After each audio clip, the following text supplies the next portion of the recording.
வணக்கம். இன்றைக்கி மிளகா சட்னி செய்யலான்னு இருக்கேன். நல்லா காரசாரமாக இட்லி தோசைக்கெல்லாம் நல்லா காரசாரமாக வச்சு சாப்பிட்லாம், நல்லாயிருக்கும்.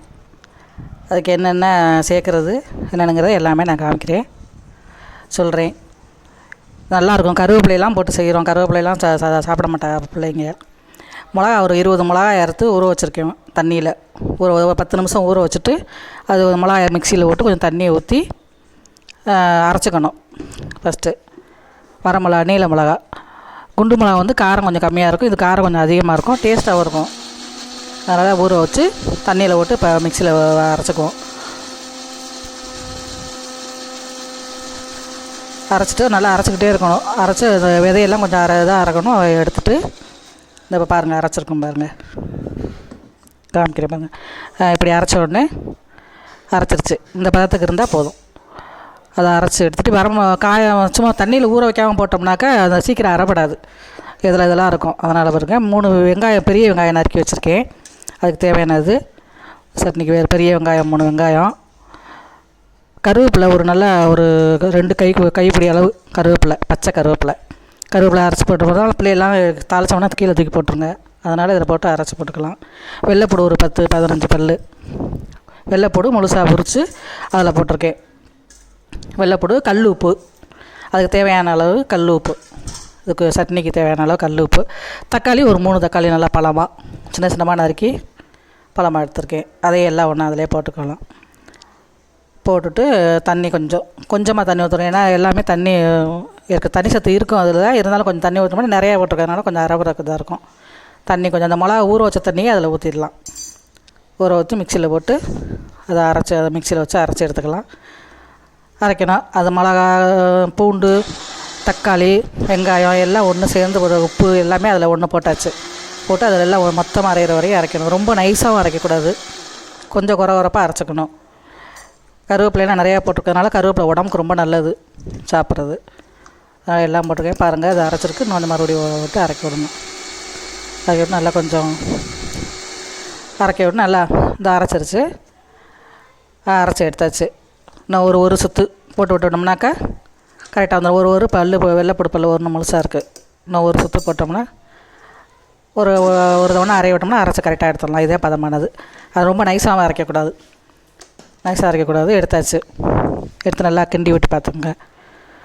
நல்லா கிண்டியாச்சு.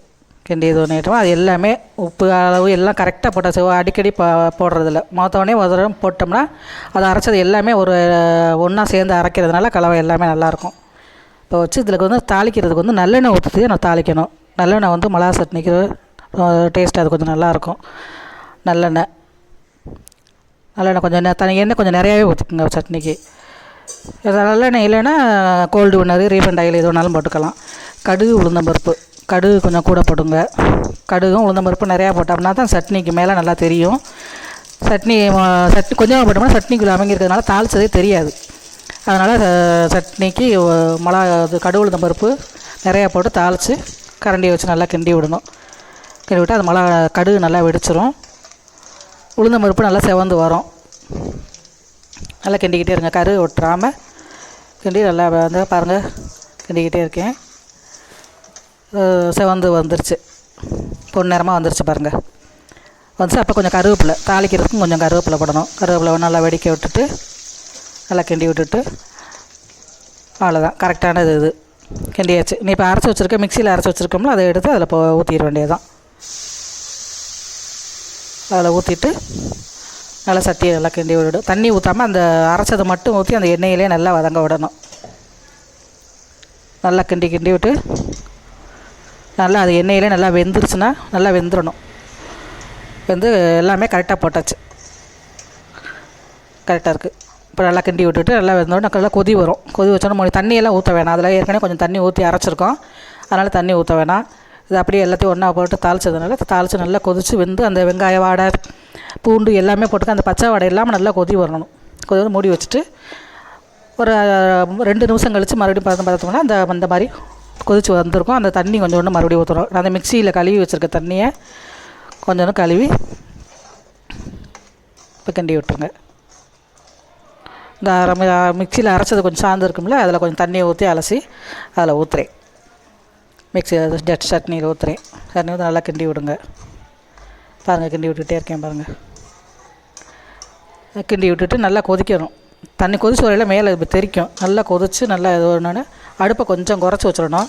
இப்படி கீழே சட்னி மேலே எண்ணெய் அப்படி திரிஞ்சு வரும். மறுபடியும் கிண்டி விடணும். நல்லா கிண்டி விடணும். நல்லா கிண்டி விட்டுட்டு நல்லா கிண்டிக்கிட்டே இருங்க. அடி பிடிக்காமல் கிண்டணும். பாருங்கள், நான் எப்படி கிண்டுறேன்னு. அடி பிடிக்காமல் கிண்டி விட்டுட்டு நல்லா கிண்டோம்னா நல்லா அந்த எல்லாமே அந்த எண்ணெயிலே நல்லா வெந்துருச்சு. நம்ம தாளித்தது எல்லாமே நல்லா வெந்து நல்லா கிரேவியாக இருக்குது. இதை 2 நாளைக்கு நல்லா வச்சுக்கலாம். தோசை, இட்லி எல்லாத்துக்கும் வச்சு சாப்பிடலாம். காரமாக இன்னும் கொஞ்சம் கூட வேணால் காரம் வஞ்சத்துக்கலாம். இது கரெக்டான காரம், நல்லாயிருக்கும். பிள்ளைகளும் விரும்பி சாப்பிடுங்க, பெரியவங்களும் நல்லா சாப்பிட்லாம். ரவை உப்புமாவுக்கு வச்சு சாப்பிட்லாம், நல்லாயிருக்கும். தேங்காய் சட்னி, இது மிளகா சட்னி, இந்த சட்னி வச்சு சாப்பிட்டோம்னா நல்லாயிருக்கும். தோசை, இட்லிக்கு நல்லாயிருக்கும். இது சட்னியில் வச்சு கொஞ்சோண்டு நல்லெண்ணெய் ஊற்றி சாப்பிடும்போது இது தட்டில் வச்சு இந்த சட்னி கொஞ்சம் வச்சு அதில் நல்லெண்ணெய் ஊற்றி சாப்பிட்டோம்னா இன்னும் டேஸ்ட்டாக இருக்கும், நல்லாயிருக்கும்.